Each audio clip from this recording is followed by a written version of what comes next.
اعوذ باللہ من الشیطان الرجیم بسم اللہ الرحمن الرحیم اللہم وفقنا لما تحب وترضى واجعل عاقبۃ امورنا خیرا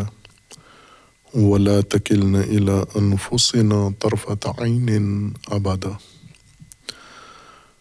رب ادخلنی مدخل صدق واخرجنی مخرج صدق واجعل لی من لدنک سلطانا نصیرا۔ سورہ مبارکہ بقرہ آیات کریمہ۔ یا بنی اسرائیل اذکروا نعمتی التی انعمت علیکم وانی فضلتکم علی العالمین واتقوا یوما لا تجزی نفس عن نفس شیئا ولا يقبل منها شفاعة ولا يؤخذ منها عدل ولا هم ينصرون۔ اللہ تبارک و تعالیٰ نے بنی اسرائیل کو حکم دیا ہے اتقوا یوما لا تجزی نفس عن نفس شیئا، تقوی اختیار کرو، حفاظت اختیار کرو، حفاظتی تدبیر بروئے کار لو اس یوم کی اور اس یوم کے لیے جو تمہیں درپیش ہے۔ پھر اس یوم کی خصوصیات اللہ تبارک و تعالیٰ نے بیان فرمائی ہیں۔ انسان کو اللہ تبارک و تعالیٰ نے اس طرح سے خلق کیا ہے، بلکہ پوری کائنات کے انسان بالخصوص اس کائنات کے اندر جو ہدایت کا محتاج مخلوق ہے، اس میں انسان کی زندگی کو اللہ تبارک و تعالیٰ نے دو مرحلوں میں مقرر فرمایا ہے۔ ایک مرحلہ جس میں انسان اس زمین پر مادی جسمانی اور ظاہری زندگی بسر کرتا ہے، اس کی اپنی خصوصیات ہیں، اور اسی زندگی کی ہدایت کے لیے، رہنمائی کے لیے قرآن کریم بھی ہے، اور پہلے قرآن سے پہلے دیگر آسمانی کتابیں اسی حقیقت کو انسان کو سمجھانے کے لیے نازل کی گئی ہیں، اور انبیاء کرام علیہم السلام اسی مقصود کے لیے مبعوث ہوئے ہیں کہ انسان کا یہ مرحلہ زندگی کا جو انسان کے جنم سے شروع ہوتا ہے اور موت تک جاری رہتا ہے، اس کے اندر انسان کو ضروری ہدایت اللہ کی طرف سے پہنچائیں اور اس پر عمل کروائیں انسان سے۔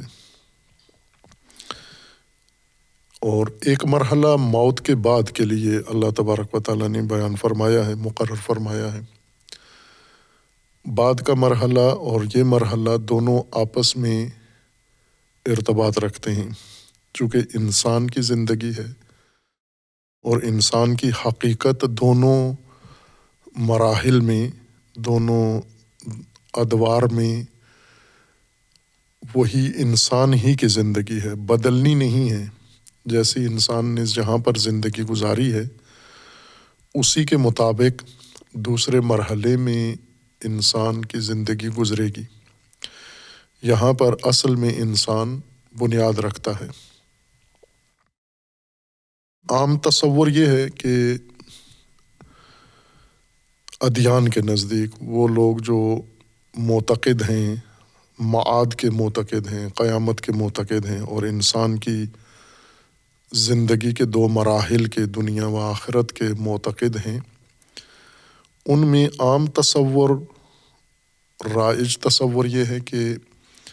اس زندگی میں اللہ تبارک و تعالیٰ نے انسان کو احکامات، دستورات بیان فرمائے ہیں انبیاء کے ذریعے، کتب کے ذریعے، اور انسان نے ان احکامات پر عمل کرنا ہے، اور پھر اخروی زندگی میں، آخرت میں جا کر انسان کو ان اعمال کا جزا، ثواب ملنا ہے، جزا ملنی ہے، جنت کی صورت میں اور جہنم کی صورت میں۔ جیسی انسان نے اس دنیا میں زندگی گزاری ہے اسی طرح کی جزا و سزا انسان کو اس دوسرے مرحلے میں عطا کی جائے گی یا دی جائے گی، اور وہ سزا اللہ تبارک و تعالیٰ کی جانب سے اس کے بدلے میں ہوگی جو کچھ انسان نے اس زندگی میں اعمال انجام دیے۔ اگر اطاعت کی ہے اللہ تبارک و تعالیٰ کی تو اسے جنت اور نعمات جنت ملیں گی، اور اگر انسان نے معصیت کی ہے، نافرمانی کی ہے، تو اسے جہنم کی صورت میں اخروی زندگی میسر آئے گی۔ جنت و جہنم اور ان کے جو خصوصیات ہیں یہ اسی طرح ہیں جیسے دنیا میں انسان اچھے کام کرتا ہے اور غلط کام کرتا ہے، اچھے کاموں کی اس کو جزا ملتی ہے اور غلط کاموں کی اس کو سزا ملتی ہے۔ جزا والے کام انسان دنیا میں کرتا ہے جن کی جزا دنیا میں ہی وصول کر لیتا ہے، جیسے معمول کے مطابق انسان اجرت پہ کام کرتا ہے، جیسے ملازمین ہیں اور مزدور طبقات ہیں، کاریگر ہیں، یہ روزانہ کی بنیاد پر یا ماہانہ بنیاد پر اپنی محنت، مشقت اور کام کی جزا لے لیتے ہیں، تنخواہ لے لیتے ہیں۔ کام ان کا کسی اور نوعیت کا ہوتا ہے اور جزا ان کی کسی اور نوعیت کی ہوتی ہے۔ مثلاً دن بھر یہ زمین کی کھدائی کرتے ہیں یا گھر بناتے ہیں، دیواریں تعمیر کرتے ہیں، اور آخرت میں پیسوں کی صورت میں اور آخر کار انہیں اختتام پر، دن کے اختتام پر، ہفتہ کے اختتام پر یا مہینہ کے اختتام پر ان کے اور مالکین کے درمیان منعقدہ قرارداد کے مطابق انہیں پیسے کی صورت میں، رقم کی صورت میں، مبلغ کی صورت میں پاداش مل جاتی ہے۔ انہوں نے کچھ اور کام کیا ہے اور انہیں صلہ میں کچھ اور چیز ملی ہے۔ جو ان سے کام کروانے والے کار فرما کی ضرورت تھی وہ انہوں نے اسے پوری کر کے دے دی، اور جو ان کی ضرورت تھی وہ کار فرما نے ان کاریگروں کو عطا کر دی ہے۔ ان کی ضرورت مثلاً اجناس تھیں، ان کی ضرورت اپنے وسائل زندگی تھے جو پیسوں سے ملتے ہیں، لہٰذا اس نے انہیں رقم ادا کر دی ہے۔ اس طرح یہ نظام دنیا کا چل رہا ہے۔ سرکاری ملازمین ہیں یا غیر سرکاری ملازمین کے اکثر انسانوں کی درآمد کا ذریعہ ملازمت ہے، اور کچھ انسان ایسے ہیں جن کی درآمد کا ذریعہ تجارت ہے، اور کچھ انسان ایسے ہیں جن کی درآمد کا ذریعہ خدمات پیش کرنا ہے دوسروں کو، اور یہ سب کام کچھ اور کرتے ہیں، اور ان کے بدلے میں جو ان کو فائدہ، منفعت ملتی ہے، صلہ ملتا ہے، وہ کسی اور چیز کی صورت میں انہیں ملتا ہے۔ جیسے مشقت کرتے ہیں تو جواب میں پیسے ملتے ہیں، ملازمت کرتے ہیں تو ان کے بدلے میں اس کو پیسے مل جاتے ہیں، ان پیسوں سے یہ اپنی ضروریات پوری کرتے ہیں۔ اسی کو بنیاد بنا دیا گیا ہے اخروی پاداش کے لیے عام دین کی تفسیر میں اور رائج تفسیر میں۔ اسی کو بنیاد قرار دے کر آخرت کو دنیا کے ساتھ اس طرح سے مربوط کیا گیا ہے کہ آخرت میں جو نعمتیں اللہ نے قرآن میں گنوائی ہیں یا جن کا وعدہ دیا ہے وہ اسی باب سے اور اسی قبیل سے ہیں کہ انسان یہاں عبادتیں کرتا ہے، اطاعت کرتا ہے، اللہ تعالیٰ کے احکامات پر عمل کرتا ہے، اور اس کو جواب میں وہ نعمتیں اخروی جب مرنے کے بعد بہشت میں جائے گا وہاں پر اس کو صلہ کے طور پر دے دی جائیں گی۔ یہ عام رائج تفسیر ہے، لیکن یہ تفسیر قرآن کریم کے ساتھ مطابقت نہیں رکھتی۔ یہ تفسیر ایک عرفی یا ایک عام ذہنیت ہے جو مسلمانوں نے بھی بنا لی ہے اور غیر مسلموں کے ذہن میں بھی اسی طرح سے موجود ہے، چونکہ انہوں نے اس اخروی زندگی کا یا آخرت کا قیاس دنیا پر کیا ہے کہ جس طرح دنیا میں نظام چل رہا ہے اسی طرح آخرت میں بھی نظام چلے گا۔ لیکن دنیاوی نظام ہو یا اخروی نظام ہو، اللہ تبارک و تعالیٰ کی طرف سے جزا اور سزا ایسے نہیں ہیں، قراردادی نہیں ہے کہ آپ کوئی جرم کرو گے تو جواب میں آپ کو جیل جانا پڑے گا، وہاں سزا کاٹنی پڑے گی، قید تنہائی یا قید بامشقت آپ کو کاٹنی پڑے گی۔ یہ دنیاوی سزائیں ہیں، قراردادی معاہدوں کے تحت اور ضابطوں کے تحت بنائی گئی ہیں۔ اللہ تبارک و تعالیٰ نے اس طرح کوئی سزا نہیں رکھی، نہ دنیا میں نہ آخرت میں۔ ہر چند شریعت مقدسہ میں البتہ اجتماعی و سماجی نظم قائم کرنے کے لیے اسی طرح کی رائج سزائیں رکھی ہیں، شریعت نے بھی رکھی ہیں کہ مثلاً اگر ایک انسان کوئی ظلم کرتا ہے یا تعدی کرتا ہے، تجاوز کرتا ہے تو اس کے لیے حدود ہیں، قصاص ہیں۔ اگر کسی کو قتل کرتا ہے تو اس کے جواب میں اس کو قتل کر دیا جائے، یا اگر کوئی یہ حد خدا کی توڑتا ہے تو اس کو تازیانے لگائے جائیں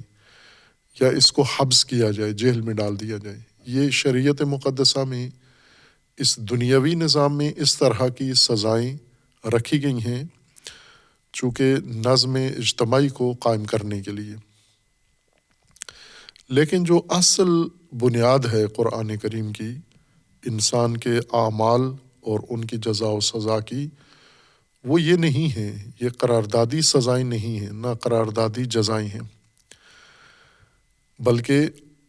آخرت میں اللہ تبارک و تعالیٰ نے، یہ دنیا میں بھی یہ نظام ہے اور آخرت میں بھی ہے۔ دنیا میں سزا جزا کے دو مصداق ہیں، ایک قراردادی ہیں، یعنی جس طرح سے عام غیر شرعی معاشروں کے اندر سزا جزا ہوتی ہے کہ اگر کوئی انسان ایسا سماجی جرم کرتا ہے یا تعدی کرتا ہے تو اس کو جیل جانا پڑتا ہے، یا اگر کوئی اچھا کام کرتا ہے تو اس کو تنخواہ مل جاتی ہے، معاوضہ مل جاتا ہے۔ یہ قانون اللہ نے رکھا ہوا ہے کہ اگر کوئی انسان دوسرے انسان کے لیے کوئی کام انجام دیتا ہے تو اس کو معاوضہ دے، پیسوں کی صورت میں اس کو معاوضہ دے یا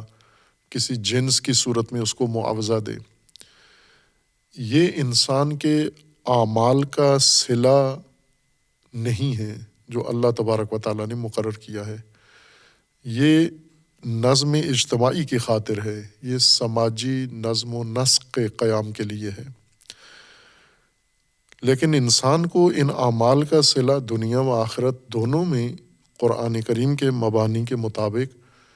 اس طرح سے ملنا ہے کہ یہ اعمال جو انسان انجام دیتا ہے، کوئی بھی عمل انسان انجام دیتا ہے، خواہ وہ ذہنی عمل ہو، وہ جوارحی عمل ہو، اعضاء و جوارح سے انجام دے، کسی بھی نوعیت کا عمل ہو، یہ عمل انسان کی شخصیت کی تشکیل کرتا ہے۔ انسان کی ذات اور انسان کی شخصیت اسی عمل سے بنتی ہے، البتہ عمل عام معنی میں، ورنہ خاص معنی میں اگر عمل لیں تو اس کے ساتھ ہمیں دیگر چیزیں بھی لحاظ کرنی پڑیں گی، جیسے علم ہے، معرفت ہے، ایمان ہے، یقین ہے۔ یہ اگر اعمال کے زمرے میں، ذہنی قلبی اعمال کے زمرے میں لے آئیں تو یہ عمل شمار ہوں گے۔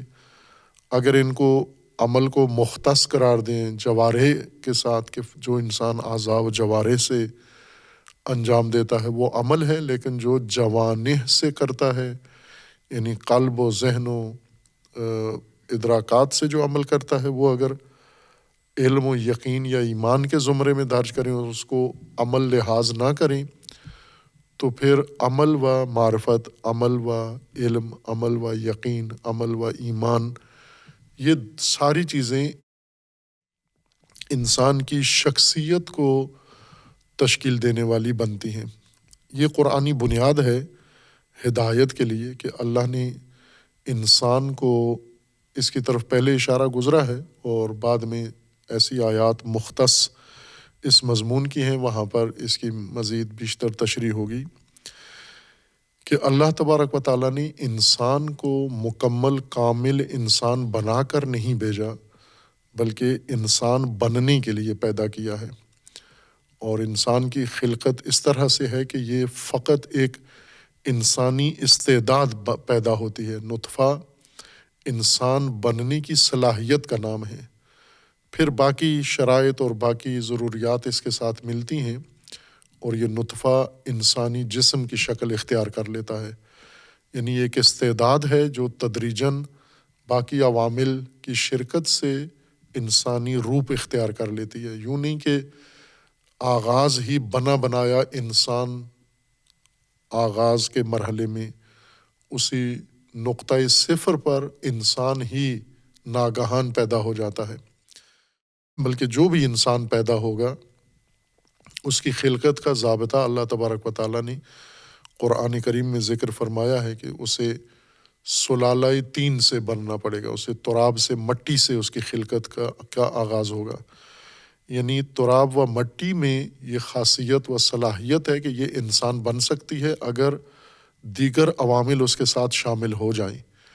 یہ قانون انسان کے لیے مخصوص نہیں ہے،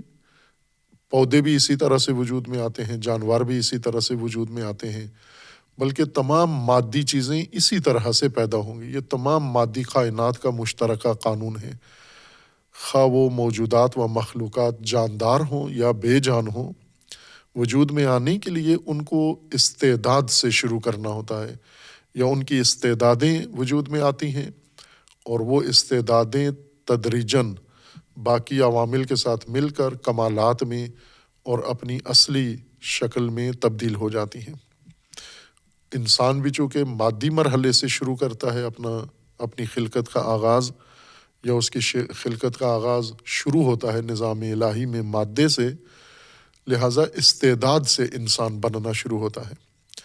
پھر تدریجاً آہستہ آہستہ یہ تدریجی مرحلہ ہے، مرحلہ بے مرحلہ انسانی جتنی بھی ضروریات ہیں، تقاضے ہیں، وہ سارے آہستہ آہستہ اس کے اندر پیدا ہونا شروع ہو جاتے ہیں۔ ایک مرحلے میں جا کر اس کی جسمانی تکمیل مکمل ہو جاتی ہے۔ یہ تخلیق، نظام تخلیق میں یہ کام ہوتا ہے۔ جب نظام تخلیق میں انسانی تخلیق کا عمل مکمل ہوتا ہے، وہاں سے انسانی تخلق شروع ہو جاتا ہے۔ یعنی یہاں انسان کی اپنی کوشش اور اپنی کارکردگی بھی بیچ میں شامل ہو جاتی ہے کہ اس جسم میں اور اس وجود میں جو ابھی انسان کے نام پر بنا ہے اور مادی اور جسمانی مرحلہ اس نے ایک حد تک مکمل کیا ہے، اب اس کے اندر روح پیدا ہوگی اور اب اس کے اندر شخصیت پیدا ہوگی۔ یہ مرحلہ نظام خلقت میں نہیں بنتا، یہ مرحلہ انسان کو سونپ دیا گیا ہے۔ چونکہ انسان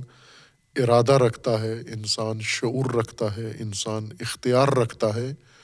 اس لیے یہ کام انسان کے سپرد ہے۔ خلق، اس کا نام خلق ہے، یعنی شخصیت اور انسانی ملکات اور صفات اور امور، یہ سارے انسان نے اپنے خود بنانے ہیں، اور انہی سے انسان کی اصل ذات و شخصیت بننی ہے اپنے مقررہ مواد کے ذریعے سے۔ اسی مرحلے کے لیے انبیاء کرام انسان کے لیے بھیجے گئے ہیں، یہی کام کروانے کے لیے، اور اسی مرحلے کے طے کرنے کے لیے آسمانی کتابیں نازل کی گئی ہیں تاکہ انسان یہ مرحلہ طے کر سکے کہ اس کو اپنی جو شخصیت بنانی ہے وہ الہی نقشے کے مطابق بنائے۔ لیکن چونکہ ارادہ رکھتا ہے، وہ اختیار رکھتا ہے، اسے چھوڑ کے انسان اپنی مرضی سے یا کسی اور نقشے کے مطابق بھی اپنی شخصیت بنا سکتا ہے۔ یہاں انسان مجبور و پابند نہیں ہے، اختیار آخر تک انسان کا قائم ہے، اپنی جگہ پر ملحوظ ہے کہ اللہ نے جو نقشہ شخصیت کا، انسانیت کا اس کو دیا ہے، یہ بھی اپنی مرضی، اپنے ارادے اور اپنے اختیار سے انجام دے گا۔ جبر نہیں ہے، باقی کائنات میں جبر ہے، یعنی اللہ کے ارادے سے ان کی تکمیل ہونی ہے، ان کی شخصیت بننی ہے، ان کی ذات اللہ کے ارادے سے بننی ہے، اور نظام خلقت میں اللہ کا ارادہ کار فرما ہے، اس سے سارا کام ہونا ہے۔ لیکن جب انسان بیچ میں صاحب ارادہ مخلوق آتی ہے تو یہاں مخلوق کا ارادہ بھی بیچ میں لحاظ کیا گیا ہے کہ یہ اپنے ارادے سے اپنی شخصیت کی تشکیل کرے گا۔ اور شخصیت یا ذات کے لیے اللہ تبارک و تعالیٰ نے جو قانون بنایا ہے وہ یہ کہ انسان جو کچھ اعمال انجام دیتا ہے زندگی کے اندر اپنی مرضی سے کرے یا آسمانی ہدایت کے مطابق کرے، اس میں کوئی فرق نہیں ہے، اس لحاظ سے کوئی فرق نہیں ہے کہ جو کام بھی انسان نے انجام دینا ہے وہ انسان کی زندگی یا انسان کی حیات یا ذات کا حصہ بنتا جائے گا، وہ عمل ختم نہیں ہو جاتا۔ ہر چند ہمیں بظاہر یہ لگتا ہے کہ جیسے انسان نے ایک گفتگو کی ہے اور وہ گفتگو وقت گزر گیا، گفتگو ختم ہو گئی، تو اس گفتگو کا اب کوئی اثر باقی نہیں ہے۔ نہ، یہ گفتگو مکمل طور پر محفوظ ہو گئی ہے انسان کے نفس میں، انسان کی ذات میں، انسان کی شخصیت میں محفوظ ہو گئی ہے۔ جو بھی اس نے گفتگو کی، خواہ اللہ کی ہدایت کے مطابق کی، اپنی خواہش اور اپنے نفس کی اپنی مرضی سے کی، کسی انسان کو دیکھتے ہوئے اس کی تقلید کرتے ہوئے کوئی گفتگو کی، جس سبب اور جس محرک کے تحت اس نے گفتگو کی ہے، گفتگو کا کوئی جملہ، کوئی حصہ انسان، کسی بھی انسان کا یہ ضائع نہیں ہوتا، ختم نہیں ہوتا، بلکہ انسان جو کچھ کہتا ہے وہ انسان کے اندر محفوظ ہوتا جاتا ہے۔ محفوظ اس طرح سے نہیں جیسے ایک صفحے کے اندر لکھائی ہوتی جاتی ہے، یا جیسے اگر آپ مشابہت بھی اس کو دیں تو یوں دے سکتے ہیں کہ یہ جس طرح آج ٹیکنالوجی نے یہ وسائل فراہم کیے ہیں کہ مثلاً یہ گفتگو کسی ٹیپ کے اندر، کسی ریل کے اندر، کسی الیکٹرانک صفحے کے اندر محفوظ ہوتی جاتی ہے، عیناً ہوئی، الفاظ وہی ہیں،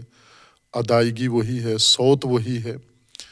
یا جیسے کیمرے کے اندر انسان کی حرکات سکنات محفوظ ہو جاتی ہیں۔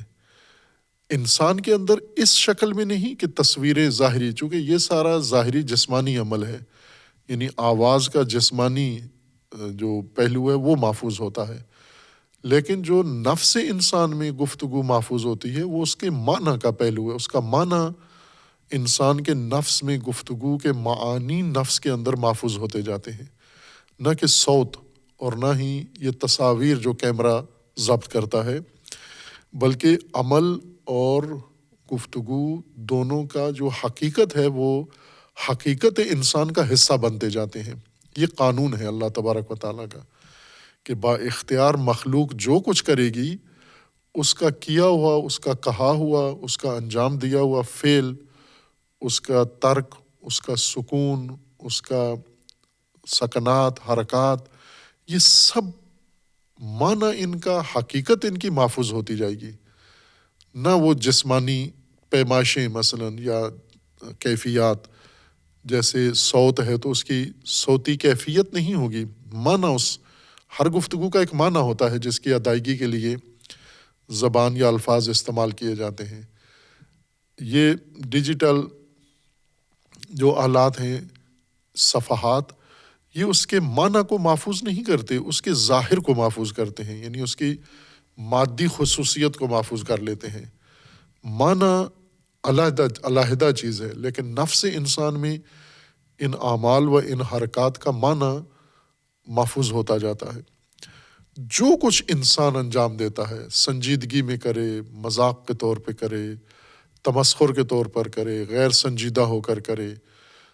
کسی کو دکھا کے کرے، کسی کو دکھا کے نہ کرے، خلوت میں کوئی کام کرے، جو کچھ انسان کے ذہن میں نیت بنتی ہے، ارادہ بنتا ہے، یہ محفوظ ہو رہا ہے۔ جو انسان نیت ارادہ کر کے اس کے مطابق عمل کرتا ہے، یہ عمل، اس کی حقیقت انسان کے اندر محفوظ ہو رہی ہے۔ متعدد آیات ہیں، 20 آیات ہیں جو اس معنی کے ثبوت کے لیے قرآن کریم میں موجود ہیں، جو اپنے وقت پر انشاءاللہ بتا دی جائیں گی کہ یہ آیات ہیں جن سے یہ بات ثابت ہوتی ہے یعنی یقین کی حد تک ثابت ہوتی ہے، نہ کہ اندازہ اور تخمینہ یا گمان اور ظن نہیں ہے۔ جس طرح متعدد آیات میں اللہ تبارک و تعالیٰ نے آخرت میں انسان کو بتایا کہ تو جو کچھ اب دیکھ رہا ہے یہ اس کے بدلے میں جو کچھ تجھے دینا تھا وہ نہیں ہے، جو کچھ تو نے کیا تھا یہ وہی دیکھ رہا ہے، تیرا عمل ہے، تیری عمل کی حقیقت ہے جو اس وقت تیرے سامنے تیرے نفس کے اندر موجود ہے۔ اور ذرہ برابر مثقال ذرۃ جو تو نے دیکھ کیا ہے وہ بھی اس میں محفوظ ہے، جو مثقال ذرہ سے بڑھ کے تو نے بڑے اعمال کیے وہ بھی یہاں پر کاملاً محفوظ ہیں۔ اور انسان کا عمل ہی انسان کی شخصیت اور انسان کی ذات بن رہا ہے۔ انسان کی شخصیت یوں نہیں کہ ہم اعمال کچھ کریں اور شخصیت کسی اور مواد سے بن رہی ہو، مثلا شخصیت ہماری خاندانی نسبتوں سے بن رہی ہو، شخصیت ہمارے اس ظاہری ریاکاری سے بن رہی ہو، شخصیت ہماری دعاؤں سے بن رہی ہو، شخصیت ہماری آرزوؤں سے بن رہی ہو۔ جو کچھ ہم کر رہے ہیں وہ ہماری شخصیت سازی ہے، وہ ہماری شخصیت بن رہی ہے۔ اور دوسرا جو مرحلہ ہے بعد کا مرحلہ، موت کے بعد کا مرحلہ، وہاں انسان نے بنانا کچھ نہیں ہے اور بنا ہوا تبدیل بھی نہیں ہوگا، جو بنا ہوا ہے وہی ظاہر ہو جائے گا۔ یوم دیگر یعنی جو انسان نے یہاں کیا ہے اس کا نتیجہ انسان کے سامنے آئے گا، اور نتیجہ بھی یوں نہیں کہ کسی متبادل چیز کی صورت میں، یعنی ہم نے کیا کچھ ہے اور ہمیں جو کچھ نتیجہ ملے گا وہ کسی اور چیز کی صورت میں ملے گا۔ ہم نے یہاں فرض کریں نماز پڑھی ہے تو ہمیں وہاں پر نتیجہ پیسے کی صورت میں یا کسی کھانے کی چیز کی صورت میں یا کسی آسائش کی صورت میں ملے گا۔ خود یہی نماز محفوظ ہو گئی ہے، یہی نماز محفوظ ہو گئی ہے، اور یہی صلہ بن کر، یہی جزا بن کر وہاں پر آپ کے سامنے ظاہر ہو جائے گی۔ متعدد روایات ہیں اور آیات ہیں، اور دوسری طرف سے دلائل عقلی بھی اس کے اوپر قائم ہے، یقینی دلائل عقلی براہین کہ انسان کے اعمال ہی انسان کی شخصیت کو تشکیل دیتے ہیں۔ خوب اس بنیاد پر دو مرحلے جو انسان کی زندگی کے اللہ تبارک و تعالیٰ نے مقرر کیے ہیں، ایک یہ دنیاوی مرحلہ ظاہری جہاں پر انسان عمل کرتا ہے اور اپنی مرضی سے اپنے ارادے سے سب کچھ کرتا ہے، پھر اس کے بعد ایک مرحلہ دیگر ہے، وہ مرحلہ اسی کے نتیجے کے ظہور کا مرحلہ ہے، نہ کہ وہاں پر اور چیزیں متبادل چیزیں اللہ نے آمادہ کر کے رکھی ہوئی ہیں، جیسے ہم کرتے ہیں قراردادی سے لات دیتے ہیں کہ کسی شخص نے اگر محنت کی ہے تو ہم اس کو روپے دے دیتے ہیں، ظاہر اس نے روپیہ تو نہیں کیا، اس نے اور کام کیا ہے، اس نے زمین کھودی ہے، اس نے کوئی مشقت کی ہے، اس نے کوئی گھر بنایا ہے، اس نے کوئی سامان اٹھایا ہے، یا اس نے کوئی ذہنی فکری کام کیا ہے، لیکن جواباً اس کو نوٹ ملے ہیں۔ اس طرح کا صلہ نہیں ہے اللہ تعالیٰ کی جانب سے، بلکہ انسان نے جو کچھ خود کیا ہے قرآن کی تعبیر کے مطابق ما کسبت، جو انسان نے کسب کیا ہے، وہ مکتسبت، اور جو کچھ انسان نے ٹھونسا ہے اپنے اوپر، وہ سب صلہ بن کر انسان کو لوٹا دیا جائے گا۔ اس کے لیے قرآن نے بھی لفظ استعمال کیا ثواب کا، اور روایات میں بھی یہی لفظ استعمال ہوا ہے، اور ثواب سب سے زیادہ مستعمل اصطلاح ہے آخرت کے لیے، اور ثواب کا معنی بھی یہی ہے، ثواب یعنی پلٹائی ہوئی چیز، لوٹ کر جو چیز آ جائے، خود وہ شے جو انسان نے دی ہے وہی لوٹ کر انسان کے پاس آ جائے، اس کو ثواب کہتے ہیں۔ جو چیز لوٹ کر نہ آئے آگے چلی جائے وہ نہیں ہے ثواب، بلکہ جو کچھ انسان نے کیا ہے وہ واپس آ جائے انسان کے پاس، اس کو ثواب کہتے ہیں۔ پلٹائی ہوئی چیز، لوٹائی ہوئی چیز، یہ ثواب ہے، یعنی یہ سارے اعمال انسان کی طرف لوٹ آئیں گے۔ آخرت، وہ یوم آخر، وہ یوم دیگر، وہاں پر اس زندگی کے بدلے میں اور حقائق نہیں انسان کو عطا کیے جائیں گے، یہی جو حقیقت یہاں بنی ہے یہی انسان کے سامنے ظاہر کر دی جائے گی۔ قانون الہی یہ ہے اس کو۔ خوب اس تفسیر کو اگر ہم دیکھیں جو قرآن کریم کے مسلمات میں سے ہے اور جو رائج تصور ہے دونوں یوم کا، آج کا یوم جس میں یوم العمل ہے اور کل کا یوم جو یوم الآخرہ ہے یا یوم القیامہ ہے، تو اس میں بہت گہرا فرق ہے، اور اسی فرق سے انسان کی موجودہ زندگی کی طرز بنتی ہے، انداز بنتا ہے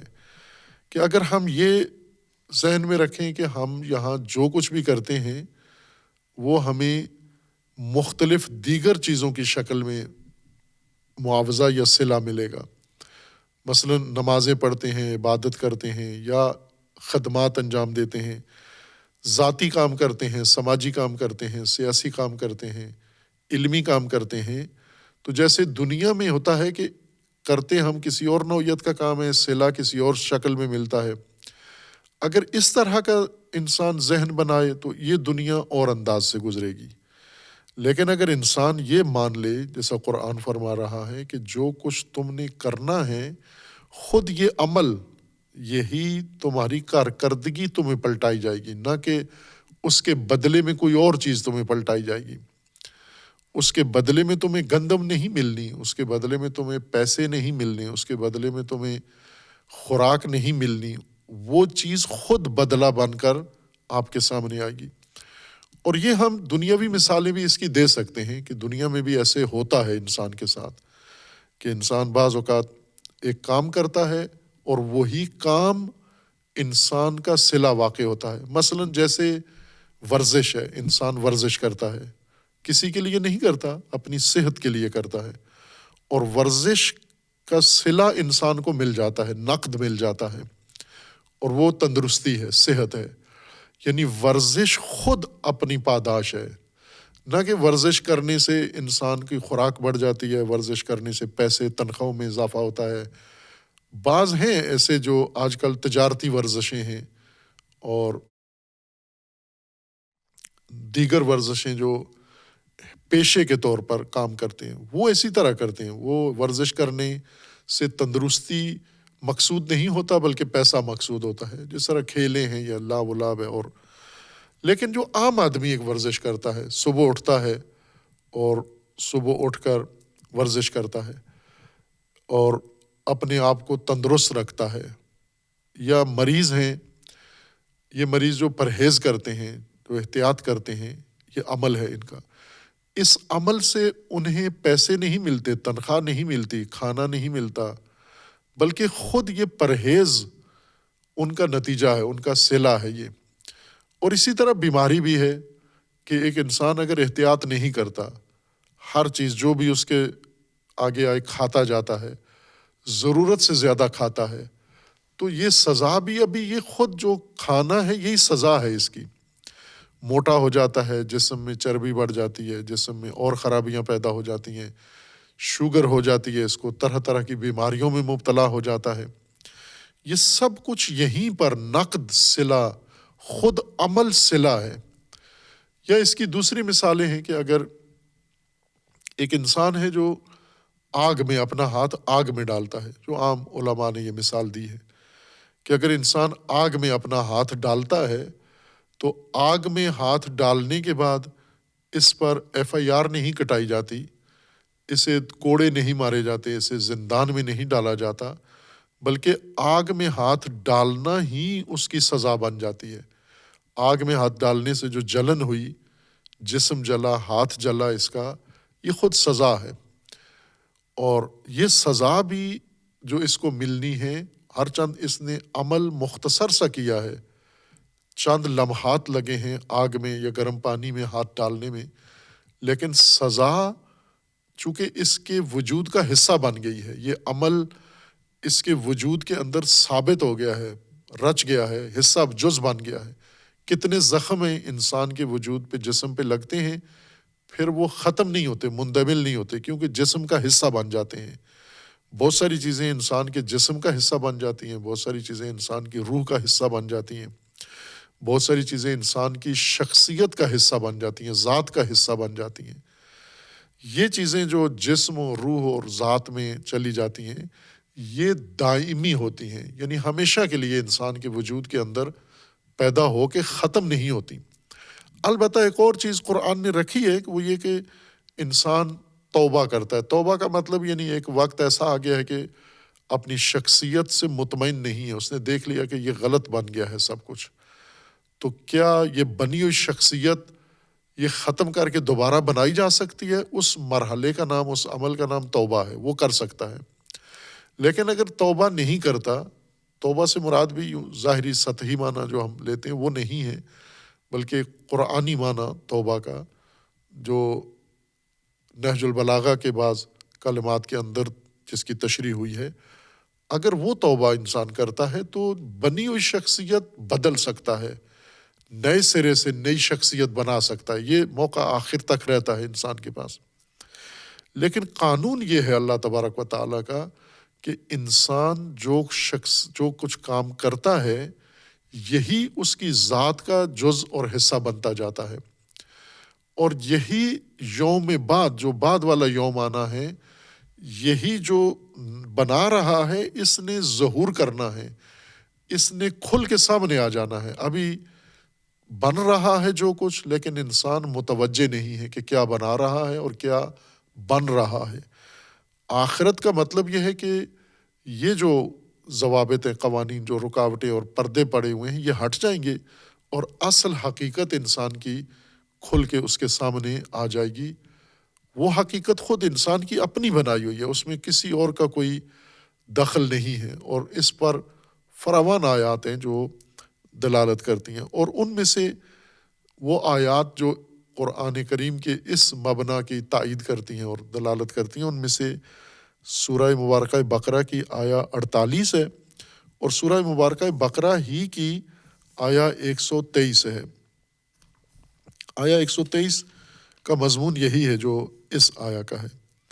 122 اور 123 میں ہے، یا بنی اسرائیل اذکروا نعمتی التی انعمت علیکم وانی فضلتکم علی العالمین۔ آیا 47 بھی یہی مطلب تھا کہ یا بنی اسرائیل اذکروا نعمتی التی انعمت علیکم وانی فضلتکم علی العالمین۔ ہو بہو وہی آیت جو آیا 47 ہے سورہ بقرہ کی، آیا 122 تکرار ہے، اور آیا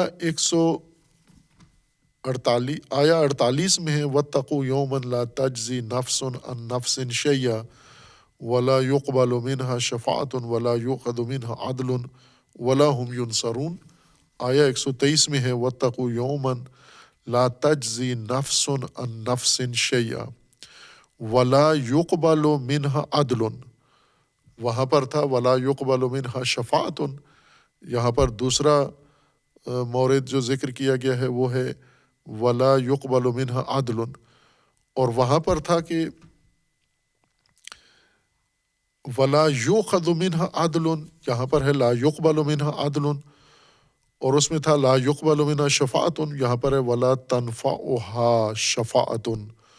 اور انسان کو وہاں سفارش و شفاعت بھی فائدہ نہیں دے گی، اور آخر میں وَلَا هُمْ يُنصَرُونَ۔ یعنی یہ چار چیزیں جو تمہارے ذہن میں ہیں یا تم نے اس دنیاوی مرحلے میں رواج ان کو دیا ہے اور ان پر زندگی گزار رہے ہو ان کے مطابق، یہ یقین کر لو کہ اس دن یہ نہیں ہوگا، کوئی نفس کسی نفس کے بدلے پیش نہیں ہوگا، معاوضہ نہیں دیا جائے گا، شفاعت و سفارش نہیں چلے گی، مدد بھی کوئی نہیں کرے گا اس صورتحال کو بدلنے کے لیے جو تمہیں اس دن پیش آنی ہے۔ یہ آیت یہی مطلب بیان کر رہی ہے کہ جو دنیا میں تم کر رہے ہو یہ اس دن نہیں ہوگا۔ اب کیوں نہیں ہوگا؟ اس کی گنجائش کیوں نہیں ہے؟ سوال اس لیے کہ وہاں جو یوم ہے وہ یوم نتیجہ ہے، اور نتیجہ کا معنی یہ نہیں ہے کہ یہ اعمال لکھے ہوئے رجسٹر کاغذوں پہ فرشتے ملائکہ کرامن کاتبین پیش کریں گے، ان کو پڑھا جائے گا، پھر ان کے مطابق تنخواہیں رکھی جائیں گی، ان کے مطابق جنت کے حدود مقرر کی جائیں گی، نہ، بلکہ انسان جو کچھ کر رہا ہے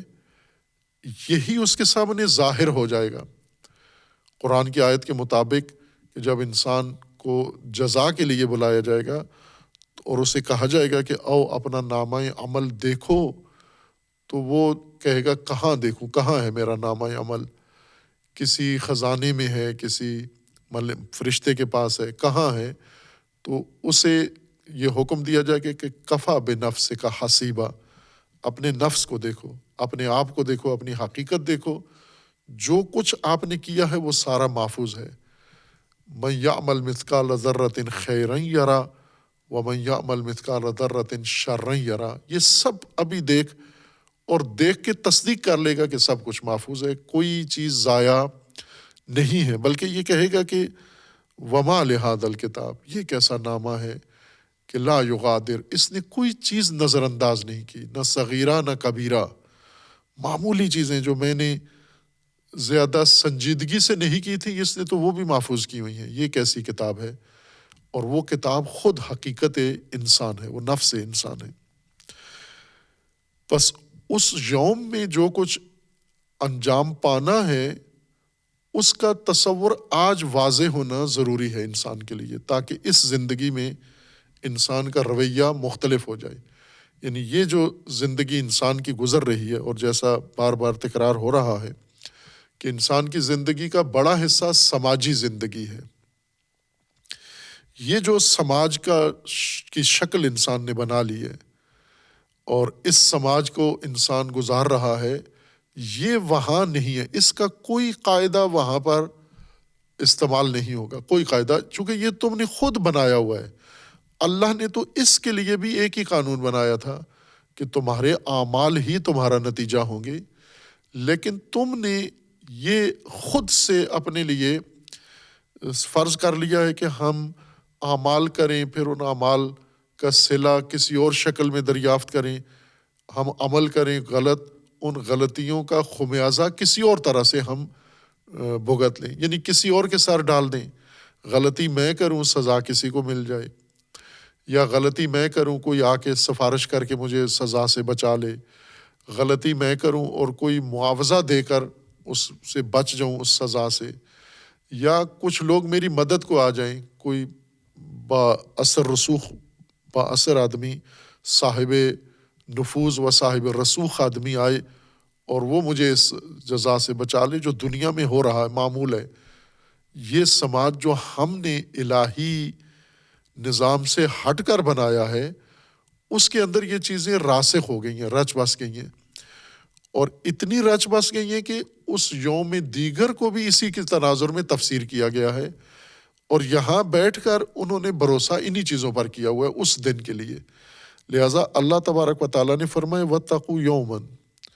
وہ یوم دیگر، وہ دور دیگر جو آئے گا تمہاری زندگی کا، جیسا اشارہ کیا تھا کہ بہت سارے کام اس دنیا میں بھی دو یوم میں انجام پاتے ہیں، جیسے فصل کاشت ایک ٹائم پہ ہوتی ہے، ایک وقت میں، اور فصل کاٹی دوسرے وقت میں جاتی ہے، اور یہ قانون ہے کہ جو بویا ہے وہی کاٹنا ہے آپ نے۔ ہو بہو یہی کام اللہ تبارک و تعالیٰ نے انسان کے لیے رکھا ہے کہ اس زندگی میں جو کاشت کرو گے وہی آخرت میں یوم دیگر اس کو آپ کاٹو گے، وہ تمہیں نصیب ہو جائے گا۔ وہ یوم یعنی دورانیہ، وہ عصر، وہ وقت، جو اس وقت کو بھی ہم نے اپنے ذہنوں میں مجسم کیا ہوا ہے، جو قرآن سے بہت مختلف ہے۔ ہمارے ذہنوں کی بنی ہوئی قیامت کی تصویر قرآن کی قیامت کے بنیاد سے بالکل مختلف ہے، اس کا شاید دور دور تک بھی کوئی نقطہ قرآن سے نہیں ملتا جو ہم نے ذہنوں میں بنا رکھا ہے، یا ہمارے لیے علماء نے، بزرگوں نے، مفسرین، مترجمین نے، مصلحین نے تشریح کر کے جو ہمیں بتایا ہے کہ انسان ہے، یہ مر جاتا ہے، پھر مرنے کے بعد دوبارہ اٹھایا جاتا ہے، پھر ان کو اکٹھا کیا جائے گا، ایک پنڈال لگے گا، اور اس میں اللہ تبارک و تعالیٰ کی ذات ایک جگہ نعوذ باللہ براجمان ہوگی۔ یعنی بالکل زمینی جیسے اجتماعات ہوتے ہیں، جیسے بڑے کنونشن ہوتے ہیں، جیسے بڑے بڑے جلسے ہوتے ہیں، سارے انسان اولین و آخرین یہ سب ایک نقطے پر اکٹھے کیے جائیں گے، اور پھر ان کے ایک ایک کا نامہ عمل دیکھا جائے گا، اور اس کا نامہ عمل دیکھ کر پھر اس میں وہیں پہ فیصلے ہوں گے، اور ان فیصلوں میں بہت ساری چیزیں مؤثر ہوں گی۔ کچھ فیصلے اللہ کی طرف سے ہو جائیں گے، جس طرح عدالتوں میں ہمارے جج بیٹھ کے فیصلے کرتے ہیں، ایک ایک شخص کی فائل جاتی ہے اور اس کے گواہ پیش ہوتے ہیں، اس کے ثبوت پیش ہوتے ہیں، اور جج اگر مطمئن ہو جائے قاضی تو وہ فیصلہ اس کے خلاف سنا دیتا ہے، یا پھر کچھ لوگ قاضی کے فیصلے پر اثر انداز ہوتے ہیں، بس قاضی کو رشوت دے دی جاتی ہے، قاضی کو کوئی بندہ رابطہ کر کے سفارش کر دیتا ہے، یا کوئی اور اس طرح کے دباؤ میں رکھ کر قاضی کو اس کے فیصلوں پر اثر انداز ہو کے اپنی مرضی کا فیصلہ کروایا جا سکتا ہے۔ اسی طرح کا نقشہ قیامت کے بارے میں خود ساختہ بنی اسرائیل کا اور بنی اسرائیل کے بعد مسلمانوں کا ہو بہو اسی طرح کا نقشہ بنا ہوا ہے کہ ایک پنڈال ہوگا، اللہ کی ذات ہوگی، انسان ہوں گے، مجرم اور مطیع انسان، ایک ایک کی فائل نامہ عمل جائے گا، ثبوت گواہیاں ہوں گی، اور ایک ایک شخص کو پھر فیصلے اسی وقت فیصلے ہوں گے کہ تم نے کدھر جانا ہے، تم نے کدھر جانا ہے۔ یہ ہم نے جو تصویر ذہن میں بنائی ہوئی ہے، اور اس کو نسبت بھی قرآن کی طرف دیتے ہیں کہ یہ قیامت قرآن میں ہے، نہ قرآن میں تو یہ قیامت نہیں ہے، قرآن میں تو یہ قیامت ہے کہ یہ فیصلے ہوئے ہیں، یہ فیصلے اسی دنیا میں ہو گئے ہیں، نہ کہ آخرت میں پنڈال میں یہ فیصلے ہوں گے، یہ فیصلے ہوئے ہیں، صرف ان نتائج کا اعلان یا ظہور رہتا ہے، نتائج بھی متعین ہو چکے ہیں، نتائج دے بھی دیے گئے ہیں، نہ کہ نتائج دینا ابھی باقی ہے۔ جب عمل ہوتا ہے ساتھ ہی نتیجہ مل جاتا ہے، نتیجہ معطل نہیں ہے، ملتوی نہیں ہے، نتیجہ متوقف نہیں کیا گیا کہ نتیجہ روک لو، ہم مرنے کے بعد اس کو نتیجہ بتائیں گے، نا، نتیجہ مل چکا ہے، جس کو نتیجہ ملنا تھا مل گیا ہے، صرف یہ شخص دنیاوی غفلت کے نتیجے میں اس نتیجے کی طرف متوجہ نہیں ہے۔ موت کا مطلب یہ ہے کہ یہ پٹیاں آنکھوں سے کھل جائیں گی، پردے سارے ہٹ جائیں گے، یہ نتیجہ جو پہلے لے چکا ہے یہ سب اب ظاہر ہو جائے گا، اس کی طرف اس کی آگاہی آ جائے گی، توجہ آ جائے گی، شعور آ جائے گا کہ یہ ہو چکا ہے میرے ساتھ۔ بس جو کچھ انسان نے کیا ہے یہی اس کا نتیجہ ہے، اور یوں نہیں کہ جو کر چکا ہے عمل تو ہو گیا، نتائجے کے لیے اللہ نے وقفہ ڈال دیا ہے کہ نتیجہ ابھی نہیں دیتے، ابھی اس کو زندگی گزارنے دو، پورا عمل کر لے سارا، پوری زندگی کا 60-70 سال زندگی کا، پھر آخر میں دیکھیں گے کہ نیکیاں زیادہ ہیں، کم برائیاں زیادہ ہیں، پھر اس کے مطابق درصد نکالیں گے، فیصد نکالیں گے، کتنے فیصد نیکیاں، کتنے فیصد برائیاں۔ اگر غلبہ نیکیوں کا ہے تو وہ فیصلہ مثبت ہو جائے گا، اگر غلبہ برائیوں کا ہے تو فیصلہ اس صورت میں ہو جائے گا۔ یہ ہماری اپنی ذہن کی بنی ہوئی تصویر ہے۔ اس آیت میں ہے کہ یہ نہیں ہوگا، یہ جو تم نے سوچ رکھا ہے، دنیا میں جو کچھ کر رہے ہو اور آخرت کے بارے میں، اس یوم کے بارے میں تم نے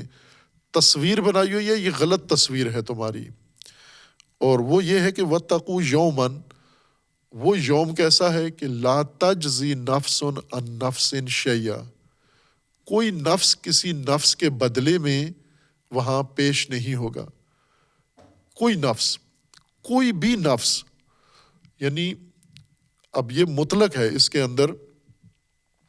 کوئی شرط نہیں ہے، کوئی قید نہیں ہے، اور گنجائش بھی نہیں ہے کہ بھلے یہ نفس عام آدمی کا نفس یا غریب لوگوں کا نفس، اس کے بدلے میں کوئی نفس پیش نہیں ہوگا، لیکن امیر لوگ یا بڑے خاندانوں کے لوگوں کے بدلے میں کوئی نفس دیگر پیش ہو جائے گا۔ خوب یہ قرآن نے خصوصیت کے ساتھ کہ کیوں نفی کی کہ کوئی نفس کسی نفس کے بدلے میں نہیں آئے گا۔ جزا، یہ جو تجزیل صیغہ استعمال ہوا ہے، یہ کثرت سے قرآن مجید میں استعمال ہوا ہے، مختلف صیغوں کے ساتھ، مختلف الفاظ کے ساتھ، تجزون اور تجزی، مجزی، بہت سارے الفاظ کے ساتھ استعمال ہوا ہے۔ اور اس کا لغوی مادہ ہے جزایا، جیم زے یہ، دو ملتے جلتے مادے ہیں جن کو بعض اہل لغت نے بھی خلط کر دیا ہے آپس میں۔ ایک جیم زے اور حمزہ ہے جس سے جز بنتا ہے، جزا جس سے جز بنتا ہے، اور تجزیہ جس سے بنتا ہے، اور ایک ہے جزایا، جزا اور جزایا یہ دو الگ الگ مادے ہیں اور دو الگ لفظ ہیں، دو الگ معنی رکھتے ہیں، آپس میں کوئی ربط ان کا نہیں ہے۔ جزا حمزہ کے ساتھ اس کا معنی ہوتا ہے جز، یعنی کسی شے کا حصہ، کسی شے سے کے اندر موجود حصہ، یا کسی شے کو بناتے ہوئے جو چیز ملا کے دوسری چیزوں کے ساتھ اسے بنایا جائے۔ جیسے کھانا لوگ بناتے ہیں تو مختلف چیزیں ڈال کے ایک کھانا بناتے ہیں، تو جو الگ الگ چیزیں ڈالی ہیں یہ جز قرار پاتی ہیں، چونکہ ان سے مل کر وہ کھانا بنا ہے۔ اسی طرح گھر بنتا ہے تو یہ گھر مختلف چیزیں ملا کے گھر بنتا ہے، یہ جز بنتا ہے۔ یا اگر کسی چیز کو کھولنا ہو، بنی ہوئی چیز کو الگ کرنا ہو تو اس کو تجزیہ کرتے ہیں۔ تجزیہ یعنی جز اس کا الگ کر دیتے ہیں، جز اجزاء ملا دیں اجزاء، تو اس کو ترکیب کہتے ہیں۔ اگر یہ بنی ہوئی ترکیب کھول دیں اس کو تجزیہ کہتے ہیں، خواہ وہ معنی میں ہو رہا ہو یا وہ کسی جسمانی چیز میں۔ کوئی چیز مثلا جیسے کپڑا ہے سی دیا گیا ہے تو یہ ترکیب ہے، اگر اس کپڑے کی سلائی کھول دیں، الگ الگ کر دیں، دھاگا جز الگ کر دیں ہر حصہ، تو یہ اس کو تجزیہ کر دیا ہے۔ زمین ساری اکٹھی ہے تو یہ ترکیب ہے، جز بانٹ کے کاٹ کے الگ کر دی تو یہ تجزیہ کر دیا ہے آپ نے۔ دوسرا لفظ ہے جزایا، جو اس آیت میں استعمال ہوا ہے اور متعدد دیگر آیات میں ہے۔ اس کا مطلب ہوتا ہے صلہ، یعنی پاداش یا بدلہ، لیکن نہ ہر بدلے کو جزا نہیں کہتے۔ وہ جزا اصل لغت میں عرب کہتے ہیں۔ اب قرآن کی اصطلاح سے پہلے ہم عربی اصطلاح پہچان لیں۔ عربی زبان میں جزا یا جزی اس بدلے کو کہتے ہیں جو کسی شے کے بجائے رکھ دیا جائے، اور جو شے جس کے بدلے میں یہ چیز رکھی گئی ہے یہ وہی کام کرے جو اس کی خاصیت تھی۔ جیسے ہم بسا اوقات دنیا میں بہت سارے تبادلے کرتے ہیں، مثلا کسی جگہ پر اینٹ لگانی ہے تو اس کی جگہ پر ہم پتھر لگا دیتے ہیں، یا کسی جگہ پر پتھر لگانا ہے اس کی جگہ پر ٹائل لگا دیتے ہیں، کسی جگہ پر مثلا مٹی کا گارا لگانا تھا وہاں سیمنٹ لگا دیتے ہیں۔ یہ کام کرتے ہیں ہم، یعنی کسی شے کی جگہ کوئی دوسری شے استعمال کر لیتے ہیں۔ کھانا بناتے ہوئے بہت ساری چیزیں ہیں جو ایک دوسرے کے متبادل استعمال ہوتی ہیں، اور یہ چیزیں جو متبادل استعمال ہوتی ہیں یہ تاثیر وہی رکھتی ہیں جو پہلی چیز کی ہے۔ جو پہلی چیز سے ہم نتیجہ لینا چاہتے ہیں اس سے بھی وہی نتیجہ نکلتا ہے۔ اس قسم کے بدلے کو جزا کہتے ہیں عرب۔ اور اس میں ایک اور خصوصیت بھی ہے، یعنی ایک تو یہ کہ جو چیز بدل میں متبادل کے طور پر پیش کی جا رہی ہے یہ وہی اثر رکھتی ہو جو پہلی چیز جس کے بدلے میں پیش کی جا رہی ہے۔ دوسرا یہ ہے کہ یہ چیز جو آپ بدلے کے طور پر لائے ہیں یہ کافی ہو پہلی چیز کا اثر ظاہر کرنے کے لیے، یا پہلی چیز کی جگہ پر بیٹھ کر یہ کافی ہو، یعنی یوں نہیں کہ اس نے اس کی جگہ تو لے لی ہے لیکن اس والا کام نہیں کر رہی، مکمل طور پر اس نے اس کا حق ادا نہیں کیا۔ جیسے مثلا انسان ہیں، انسانوں کی جگہ دوسرے انسان آ جاتے ہیں، یہ روزمرہ کا معمول ہے۔ ہم اس جزا کو اس معنی لغوی معنی میں دیکھیں، ایک انسان جیسے ایک استاد ہے پڑھا رہا ہے اور یہ استاد بیمار ہو گیا ہے، اس کی جگہ پر دوسرا استاد آ گیا ہے پڑھانے کے لیے، اور یہ دوسرا استاد وہی پڑھا رہا ہے جو پہلا غائب استاد، مریض استاد جو چھٹی پہ ہے یا چھوڑ گیا ہے، اس کی جگہ جو کچھ وہ کرتا تھا یہ ہو بہو وہی پڑھا رہا ہے، وہی سبق۔ اور دوم یہ کہ یہ بقدر کافی بقدر کفایت پڑھا رہا ہے، یعنی جتنا وہ پڑھاتا تھا یہ بالکل ہو بہو اسی کی طرح پڑھاتا ہے۔ اگر یہ کہا جائے کہ اس کا کام مکمل کر رہا ہے تو ہم کہتے ہیں بھلے پورا کام مکمل طور پر جو وہ کرتا تھا وہ یہ کام یہ کر رہا ہے یہ شخص۔ اور اس طرح کا تبادلہ ہر روز ہم دفتروں میں دیکھتے ہیں، گھروں میں دیکھتے ہیں، بازاروں میں دیکھتے ہیں۔ مثلا ایک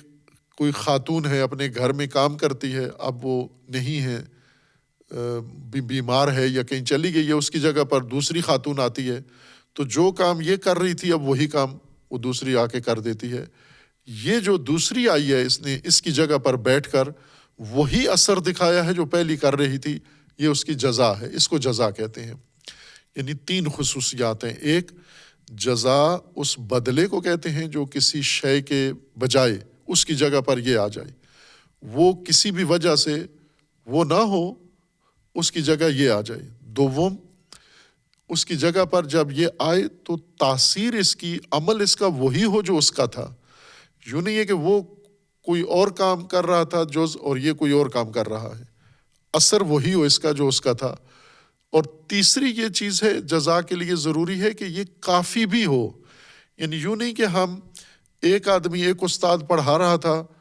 اس کی جگہ اب 2 استاد ہمیں رکھنا پڑ رہے ہیں، یا کئی لوگ ایسے ہوتے ہیں مثلا ایک استاد بھی ہے، وہ ساتھ ساتھ مدیر بھی ہے، وہ ساتھ اور چند کام کرتا ہے، نیا استاد صرف ایک کام کرتا ہے، بس یہ استاد دوسرے استاد کی جگہ، یہ معلم دوسرے معلم کی جگہ پوری نہیں کر رہا، کافی نہیں ہے، بلکہ وہ جو کام کرتا تھا اس میں سے ایک آدھ کام یہ کرتا ہے، باقی یہ کام نہیں کرتا۔ اس کو، یہ جو دوسرا شخص ہے اس کو کہتے ہیں مجزی۔ مجزی یعنی کفایت کرنے والا، اجزا یعنی بے قدر کفایت جاگزینی، بے قدر کفایت متبادل چیز کا آنا، کافی ہونا ضروری ہے، اس کی معنی کے اندر، لغوی معنی کے اندر شرط ہے۔ خوب آئے دن ہم روزمرہ چیزوں میں دیکھتے ہیں کہ ایک چیز کسی آلہ ہے یا کوئی ٹول ہے استعمال ہوتا ہے کسی کام کے لیے، وہ اس وقت بر وقت میسر نہیں ہے، اس کی جگہ پر دوسری چیز لے آتے ہیں۔ یہ جو دوسری چیز لے آ رہے ہیں تو پوچھتے ہیں کہ یہ چیز جو نہیں لائے ہیں یہ کافی ہے؟ فرض کریں اس کا ایک بہت واضح معنی یہ ہے کہ روزانہ لوگوں کے گھروں میں یا ریسٹورانوں میں کھانا پکتا ہے، روٹی پکتی ہے، روٹی سالن پکتا ہے پاکستان کے اس مزاج کے مطابق۔ ایک دن کھانا نہیں پکا، یعنی روٹی نہیں پکی، روٹی سالن نہیں پکا، چاول پک گئے ہیں۔ اب روٹی جو پکتی تھی وہ 20 آدمیوں کے لیے، 10 آدمیوں کے لیے، 5 آدمیوں کے لیے پکتی تھی، اور روٹی سے ان کا پیٹ بھر جاتا تھا۔ اب روٹی کی جگہ پر چاول پکا دیے گئے ہیں، تو چاول کو جزا کہیں گے چونکہ بدلہ ہے اس کا۔ اس نے کام کیا کرنا ہے؟ وہی جو روٹی کام کرتی تھی، پیٹ بھرنا ہے۔ آیا بے قدر کافی، روٹی جتنا پیٹ بھرتا ہے اس سے، بھلے روٹی جتنا پیٹ بھرتا ہے،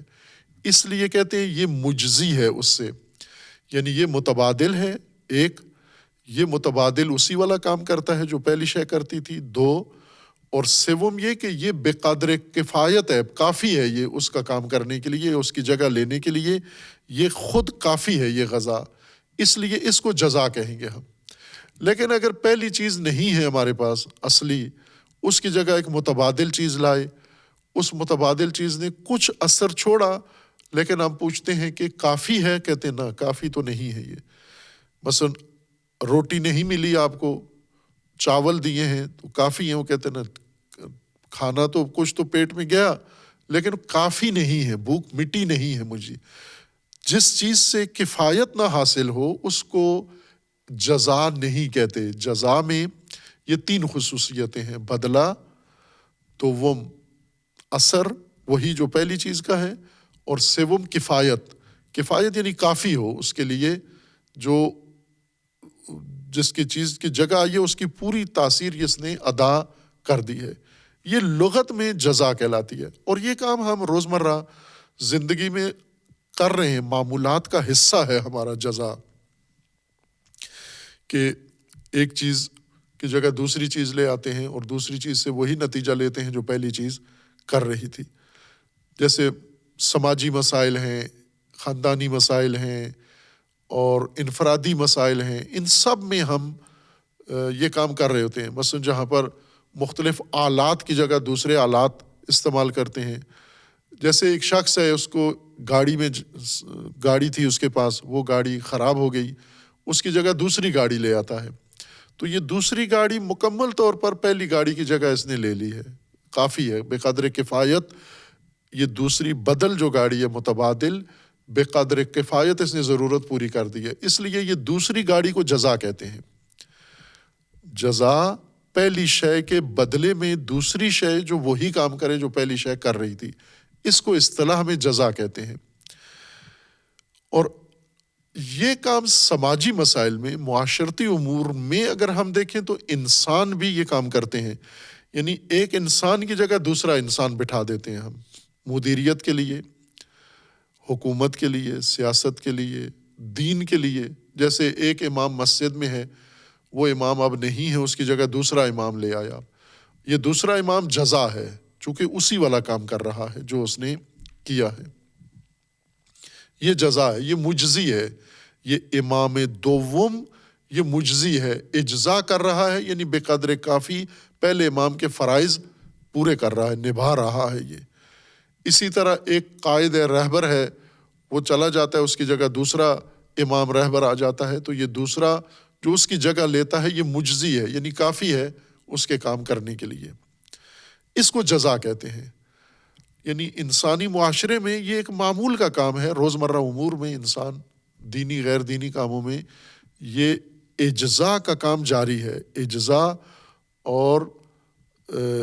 مجزی یہ چیزیں استعمال ہو رہی ہیں. خوب، دوسری طرف سے ہم یہ دیکھیں کہ جیسے عرض کیا تھا کہ اعمال کا ہم صلہ، عمل کسی نوعیت کا ہے اور اس کا صلہ ہم کسی دوسری شے کی صورت میں دیتے ہیں. جیسے پیسے دیتے ہیں کاریگر کو، مزدور کو، ملازم کو، جو کام وہ کرتا ہے اس کے بدلے میں اس کو تنخواہ دے دیتے ہیں. یہ بھی جزا ہے. خوب، یہ جزا اب وہ ہو بہو اس سے ملتی جلتی چیز تو نہیں ہے. یہ چونکہ اس نے زمین کھودی تھی تو جزا یہ ہے کہ اس نے کسی کی زمین کھودی، کوئی آ کے اس کی زمین کھود دے. اصل تو جزا مطابقت لغوی یہ بننی تھی، لیکن اس مطابقت کو اس جزا میں مد نظر نہیں رکھا جاتا. لیکن دوسری چیز مد نظر ہے، وہ یہ ہے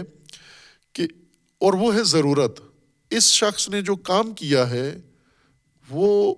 کسی کی ضرورت پوری کی ہے. اس کی جو بھی ضرورت تھی، اس کی مہارت تھی، اس کے پاس یہ پیشہ تھا، اس نے اپنے پیشے اور مہارت کو بروئے کار لا کر اس کی ضرورت پوری کر دی. اس کی ضرورت وہ کام نہیں تھا جو اس نے اس کے لیے کیا ہے. اس کی ضرورت پیسہ ہے اور اس نے اس کو اس کے بدلے میں پیسہ دیا ہے.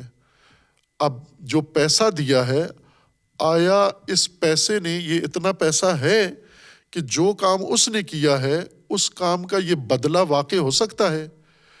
اور یہ بدلہ جو رائج ایک معیار ہے اتنا ہے یہ بدلہ، اور کافی ہے یا نہیں ہے؟ اگر کافی بدلہ دیا ہے، کافی پیسے دیے ہیں اس کو، کافی سے مراد یعنی جتنی ضرورت اس نے آپ کی پوری کی ہے اتنی ضرورت آپ نے اس کی پوری کر دی ہے، اگر یہ کام کیا تو یہ جزا ہے. لیکن اگر ایسا نہیں کیا، کسی نے کام زیادہ کیا ہے اور آپ نے اس کو جو پیسہ دیا اس سے اس کی ضرورت پوری نہیں ہو رہی، اس نے آپ کی پوری ضرورت پوری کر دی. جیسے ایک شخص ہے، اس نے آپ کا سامان اٹھایا، گاڑی میں ڈال دیا، گاڑی سے اتار کے نیچے رکھ دیا، آپ کے گھر پہنچا دیا، یہ آپ کی ضرورت تھی، اس نے پوری کر دی. اب اس کے بدلے میں جو رائج ہے، جو ریٹ ہے، نرخ ہے، وہ یہ ہے کہ اس کو فرض کریں 100 روپیہ دینا ہے آپ نے. یہ 100 روپیہ دیا ہے آپ نے، اگر دیا ہے تو یہ جزا ہے، یعنی یہ کافی اجرت ہے، یہ کافی ہے اس کام کے لیے، یہ کافی ہے. نہ کہ اس کی ساری گھریلو ضروریات کے لیے، اس کے بچوں کی فیس بھی ہو، اس کے بیماروں کا اسپتال کا خرچہ بھی ہو، اس کے بچوں کی شادیوں کا بھی جہیز ہو، وہ نہیں کہ ضرورت مراد. یعنی جتنا اس نے آپ کے لیے کیا ہے اتنا صلہ کافی آپ نے دیا ہے. مثلاً اس نے آپ کے لیے 5 منٹ کام کیا تو 5 منٹ کا صلہ کافی آپ نے دیا ہے. اس نے آپ کے لیے 1 گھنٹہ کام کیا، 1 گھنٹے کا صلہ آپ نے اس کو کافی دیا ہے. اگر یہ کفایت کی حد تک دیا ہے تو یہ جزا ہے. اگر کم دیا ہے، اس قدر کفایت سے کم دیا ہے، جتنا اس نے کیا اتنا نہیں دیا آپ نے، یہ جزا نہیں ہے. خوب، انسان کے بدلے انسان، شے کے بدلے میں شے، کھانے کے بدلے میں کھانا، برتن کے بدلے میں برتن. آئے روز ہم کرتے ہیں کہ کسی انسان نے کوئی چیز اٹھائی ہوئی تھی، جس تھیلی میں وہ چیز تھی وہ پھٹ گئی، دوسری منگوا لیتا ہے، تو دوسری چیز کافی ہے،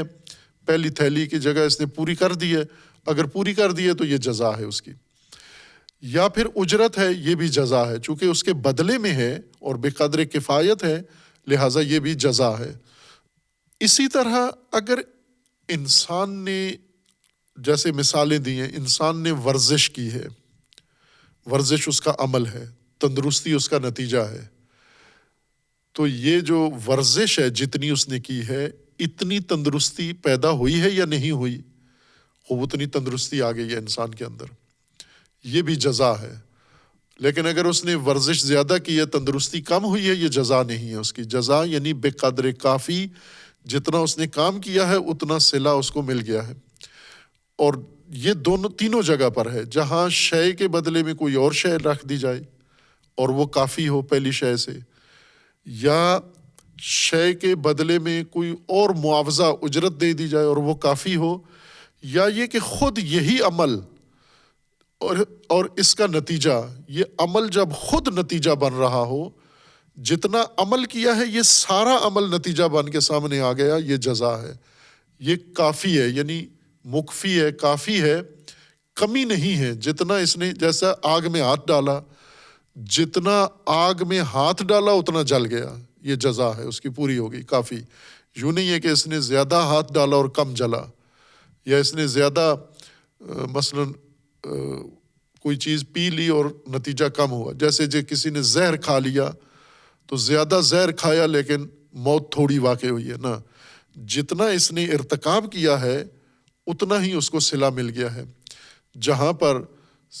بدل اور متبادل جس کے بدلے میں ہے، یہ مبدل و ان، یہ الگ الگ ہوں تو بھی یہ جزا ہے، اگر وہ ایک ہوں تو بھی یہ جزا ہے۔ قرآن کریم نے فرمایا کہ یہ تم نے جو دنیا میں رواج بنا رکھا ہے، چونکہ بنی اسرائیل کا ایک اعتقاد یہ ہے کہ ہماری جگہ پر عدالتوں میں، اللہ کے بارگاہ میں ہم نہیں پیش ہوں گے، ہماری جگہ پر ہمارے بزرگان پیش ہوں گے، ہم گناہ کار ہیں، گناہ کاروں کے گناہ کے محاسبہ کے وقت، پیشی کے وقت ہم نہیں پیش ہوں گے، ہمارے بڑے پیش ہو جائیں گے، اور وہ جب بڑے پیش ہو جائیں گے تو وہ کافی ہیں ہماری نجات کے، وہ مجزی ہوں گے، اجزا ہوگا، یعنی ہمیں بلایا بھی نہیں جائے گا۔ یعنی جب بنی اسرائیل کا یہ اعتقاد تھا کہ ہم نے جرم کیا ہے اور ہمارا جب نامہ عمل پیش ہوگا تو ہمارے بزرگ وہاں کھڑے ہوں گے اور انہیں دیکھ کر ہمیں طلب بھی نہیں کیا جائے گا، کیوں کہ ان کا آنا کافی ہے۔ جیسے عدالتوں میں ہوتا ہے، مدعی گیا ہے یا مجرم، کسی پیشی پہ مدعی نہیں گیا یا مدعا علیہ نہیں گیا، اس کا وکیل آ گیا، اور جج قاضی اس کے وکیل کو دیکھ کر یہ نہیں کہتا کہ وہ خود آئے، وہ کہتے ہیں وکیل کا آنا کافی ہے، جو کام مدعی نے آ کے کرنا تھا وہ وکیل نے کر دیا ہے، وکیل مجزی ہے، کافی ہے۔ اسی طرح بنی اسرائیل کا یہ اعتقاد تھا کہ ہمارے بدلے میں دوسروں کا پیش ہو جانا، ان کی پیشی ہمارے لیے کافی ہوگی، یہ اجزا ہو جائے گا، مجزی ہے ان کا آنا۔ اللہ تبارک و تعالیٰ نے یہ توہم ان کا دور کیا ہے۔ اتقوا یوماً، ایک ایسا یوم دیگر، ایک زمانہ دیگر تمہیں درپیش ہے کہ جس کے اندر لا تجزی نفس عن نفس شیئا، کوئی نفس کسی نفس کے لیے مجزی نہیں ہوگا، یعنی بدل نہیں واقع ہوگا، متبادل نہیں سمجھا جائے گا، اور پہلے شخص والا کام یہ نہیں کرے گا، اور کافی بھی نہیں ہوگا۔ کوئی ایسا بے قدر کافی کوئی نفس دوسرے نفس کے بدلے میں قیامت میں اللہ کی بارگاہ میں نہیں ہوگا۔ جس نفس نے جو کیا ہے وہ خود حاضر ہوگا، وکیل حاضر نہیں ہو سکتا، اس کا ساتھی حاضر نہیں ہو سکتا، بزرگ حاضر نہیں ہو سکتے، چونکہ بنی اسرائیل کا اعتقاد ہی یہی تھا۔ وہ اعتقاد کھولنا ضروری ہے، چونکہ وہ اعتقاد جو بنی اسرائیل کے ہاں تھا اور ہے، یہ بیشتر شدت کے ساتھ آج مسلمانوں کا اعتقاد بن گیا ہے۔ ان کا بھی یہی نظریہ ہے کہ ہماری جگہ ہمارے بزرگ پیش ہوں گے۔ اب بنی اسرائیل کا اعتقاد تھوڑا کھولیں گے ہم کہ وہ کیا کہتے تھے، ان کی جگہ کون پیش ہوگا، پھر ہمیں پتہ چلے گا کہ مسلمانوں نے یہ اعتقاد کہاں سے لیا ہے کہ ہماری جگہ دوسرے پیش ہو جائیں گے، ہمارے بزرگ۔ اسے بعد میں بیان کریں گے۔ صلی اللہ علیہ محمد وعلیہ